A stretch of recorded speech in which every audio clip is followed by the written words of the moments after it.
Hello guys, welcome back to the channel. In this tutorial I'm going to show you how we can set up parental control on Android phone.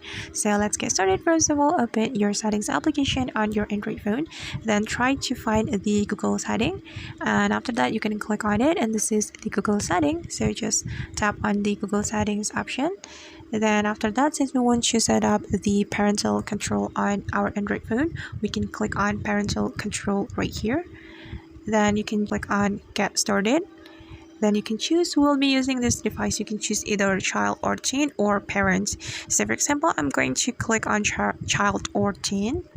Then we can click on next right here, and after that we just need to follow the instruction right here, guys. And I'm going to give you example. If you want to set for parent, you just need to click on parent and click on get family link. And if we want to set up this parental control on Android, we have to install Family Link to remotely supervise our child's Android device. Okay, and you just need to go to Google Play Store and install the application. Okay guys, and that's how we can set up parental control on Android phone. I hope this video will be helpful for you. Thank you so much for watching, and see you on the next video.